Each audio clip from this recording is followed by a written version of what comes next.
मैं सोलन का डबल कर्जदार हूं और इसलिए मुझे हिमाचल में डबल इंजन की सरकार आप सबसे आशीर्वाद से बनेगी, ये पूरा विश्वास है, आपके प्यार पर विश्वास है।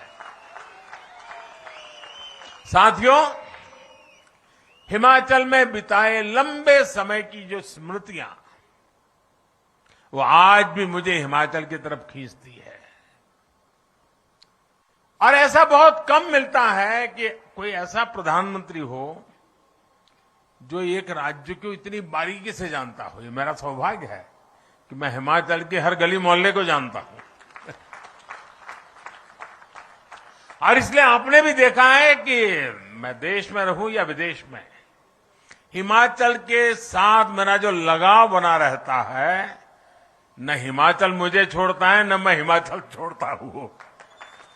आपको मालूम होगा कुछ दिन पहले मैं इजराइल गया था, तो इजराइल में मैं हिमाचली टोपी पहन करके कार्यक्रम में गया, तो लंबे अरसे तक चर्चा चली, कहां इजराइल और ये मोदी जी हिमाचल में की टोपी पहन करके इजराइल में घूम रहे हैं।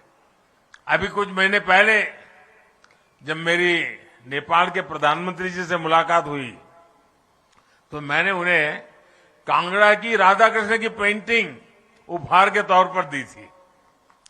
अर्थात ऐसा ही नहीं है कि मैं ही हिमाचली वस्तुओं का उपहार सबको देता हूं, हिमाचल के लोग भी तो मुझे इतने सारे उपहार देते हैं।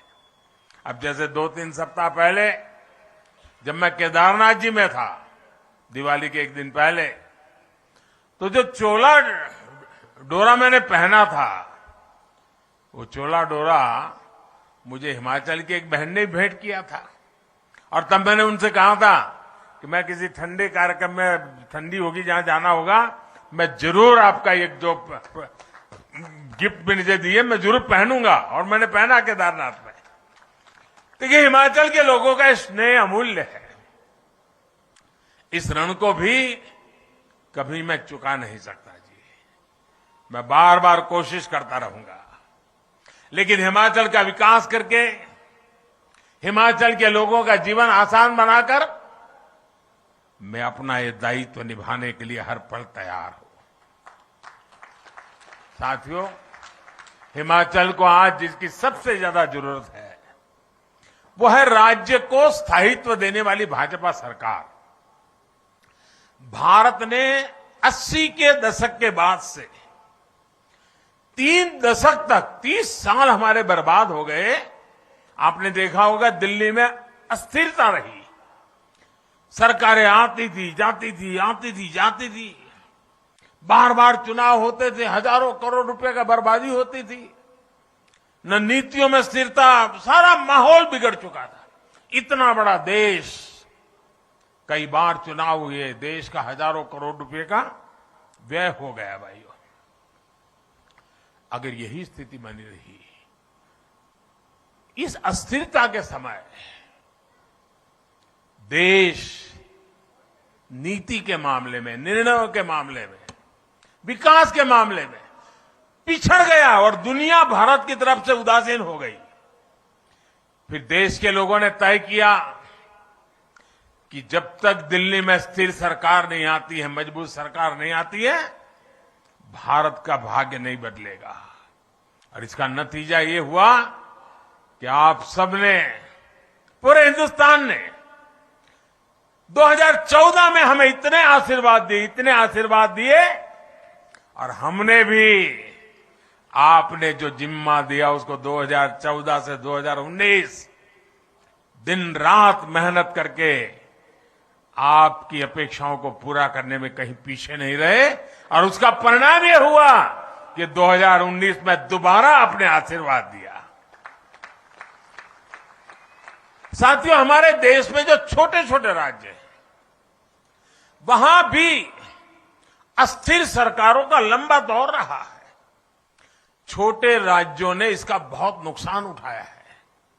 लेकिन बीते वर्षों में हमारे पड़ोस में उत्तराखंड हो, गोवा हो, मणिपुर हो, अनेक ऐसे छोटे राज्य, उन्होंने अब स्थिर सरकार की तरफ अपना मुंह मोड़ लिया है और पूरी तरह सरकार को दोबारा लाना। और भाजपा सरकारें आज छोटे राज्यों में दोबारा जीत करके आ रही है। इतना ही नहीं, उत्तर प्रदेश में भी यही परंपरा हो गई थी, वहां के लोगों ने रिवाज बदल दिया, उत्तर प्रदेश में भी योगी जी की दोबारा सरकार ला दी।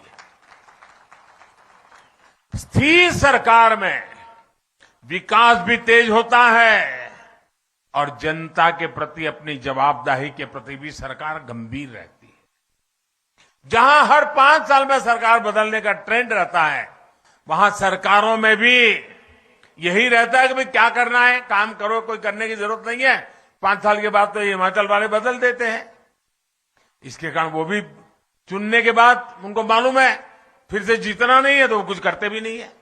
इसलिए भी स्थिर सरकार के प्रयोग करने की बहुत आवश्यकता है भाइयों। तो मुझे खुशी है कि हिमाचल में जयराम जी की सरकार ने जो विश्वास हासिल किया है, उनकी पूरी टीम ने 5 साल के लिए जो काम किया है, उसी का नतीजा है कि मेरी आज ये दूसरी सभा है।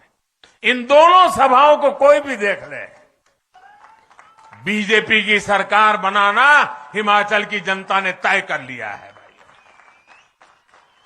हिमाचल में भाजपा सरकार अपने कार्यों का हिसाब भी दे रही है और सरकार में वापसी के लिए भी उतनी ही प्रतिबद्ध है। और साथियों, हम ये भी समझना होगा कि अस्थिरता से फायदा किसका होता है। कांग्रेस के वर्षों के शासन में हमारे यहां ऐसे अनेक स्वार्थी तत्व और ऐसे अनेक समूह पैदा हुए, वेस्टेड इंटरेस्ट ग्रुप पैदा हुए, जो भारत को अस्थिर देखना चाहते हैं, जो हिमाचल जैसे राज्यों को अस्थिर देखना चाहते हैं, और इसलिए वो स्थिर सरकार होने ही नहीं देते, हवा फैला देते हैं। देश के छोटे छोटे राज्य हमेशा इन स्वार्थी समूहों के निशाने पर रहे हैं।